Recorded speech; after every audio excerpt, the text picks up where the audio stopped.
الحمد لله رب العالمين والصلاة والسلام على رسوله الأمين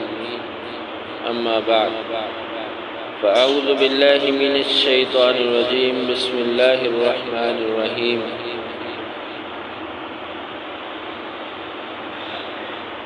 ایک نظر اسلامی عبادات پر ڈالیں تو پتہ چلتا ہے کہ تمام تر عبادات کی روح عقیدہ توحید ہے۔ جس طرح جسم سے روح نکل جائے تو جسم مردہ ہے، بے جان ہے، نکارہ ہے، اسی طرح اگر مسلمان کی عبادات سے عقیدہ توحید نکل گیا تو پھر اس کی ساری عبادات نکارہ ہو گئی، ختم ہو گئی، یعنی ان کا کوئی فائدہ نہیں ہے۔ تو عبادات میں صرف نماز کو دیکھ لیں کہ ایک مسلمان دن کے اندر 5 مرتبہ نماز پڑھتا ہے اور نماز سے قبل اذان ہوتی ہے،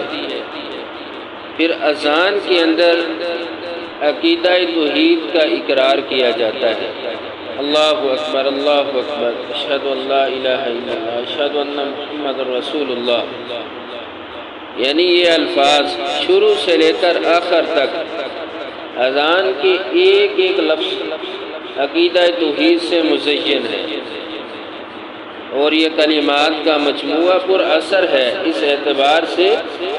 کہ اس میں عقیدہ توحید بیان کیا گیا۔ پھر نماز ادا کی جاتی ہے، نماز کی ابتدا تکبیر سے، اللہ اکبر سے، پھر نماز کی ہر رکعت میں بار بار تکبیر کہی جاتی ہے،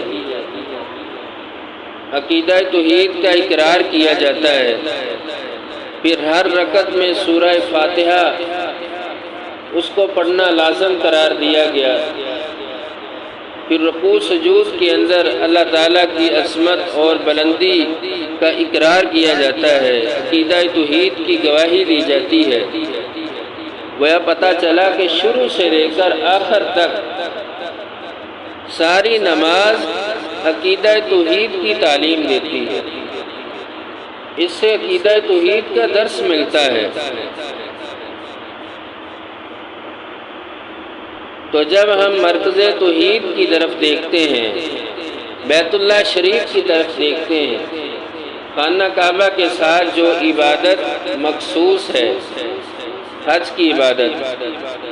عمرہ کی عبادت، تو جب احرام باندھ لیا جاتا ہے حج کے لیے، عمرہ کے لیے، تو احرام باندھنے کے ساتھ ہی حاجی توحید کا اقرار کرنا شروع کر دیتا ہے، شرک کی نفی کرنا شروع کر دیتا ہے کہ لبیک اللہم لبیک، اے اللہ میں حاضر ہوں، اے اللہ میں حاضر ہوں، لبیک لا شریک لک لبیک، میں حاضر ہوں، تیرا کوئی شریک نہیں، ان الحمد والنعمت لک والملک، بے شک تمام تعریفیں، تمام نعمتیں اور ہر طرح کی بادشاہی اللہ کی ہے، لبیک لا شریک لک لبیک، یعنی عقیدہ توحید کا اقرار اور شرک کی نفی ہے۔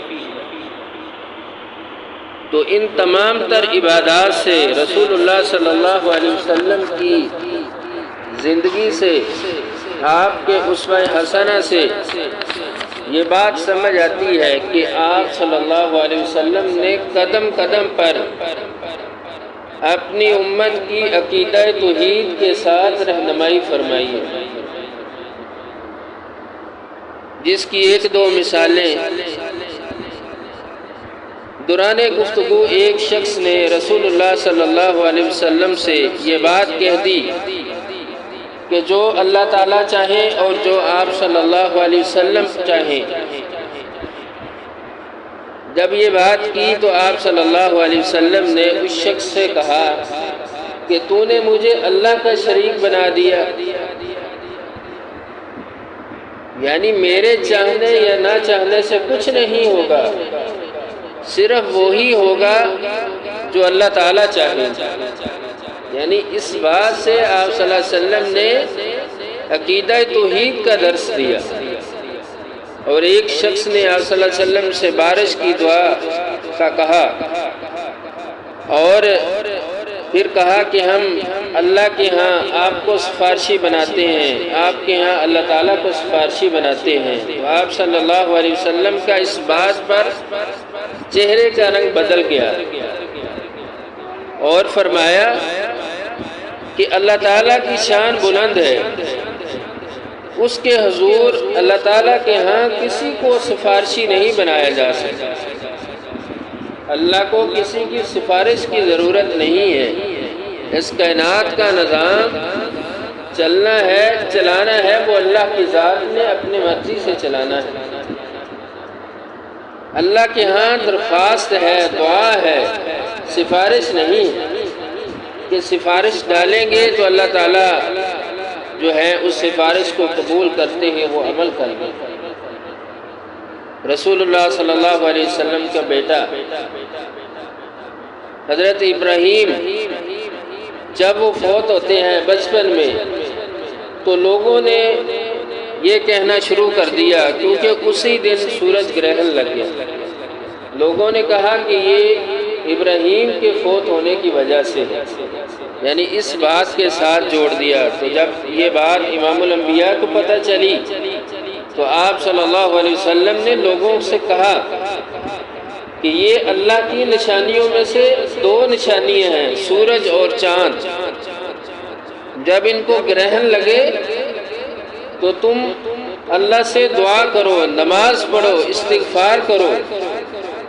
جب تک گرہن ختم نہ ہو جائے. تو اس بات سے رسول اللہ صلی اللہ علیہ وسلم نے ان لوگوں کے مشرکانہ عقیدے کی نفی کر دی. اس بات کو واضح کر دیا کہ کائنات کا نظام، یہ نظم جو چل رہا ہے، یہ کسی نبی ولی یا بزرگ، کسی پیر فقیر کی وجہ سے اس نظام پر کوئی اثر نہیں پڑتا. یعنی نبی سے لے کر ایک عام شخص تک، ایک عام آدمی تک اس نظام پر کوئی فرق نہیں پڑتا. کوئی مر جائے، کوئی زندہ رہے، اس نظام کو چلانے والا اللہ ہے. تو یہ عقیدہ جو رکھا جاتا ہے کہ کسی سے اس طرح کرنے سے یہ ہو جاتا ہے، یعنی اللہ تعالیٰ کے اختیارات میں کسی دوسرے کو تصرف دے دیا جاتا ہے، اس کو داخل کر دیا جاتا ہے کہ یہ بھی وہ کام کرنے والا ہے، حالانکہ وہ اختیارات اللہ کے ہیں. تو امام الانبیاء نے، آپ صلی اللہ علیہ وسلم نے اس طرح قدم قدم پر اپنی امت کی رہنمائی فرمائی اور مشرکانہ عقیدے کو ختم کر دیا اور عقیدہ توحید کو ثابت کیا. تو اللہ تبارک و تعالیٰ سے دعا ہے کہ اللہ تعالیٰ ہمیں بھی اس طرح خالص عقیدہ توحید پر کاربند رکھے. وآخر دعوانا ان الحمد للہ رب العالمین.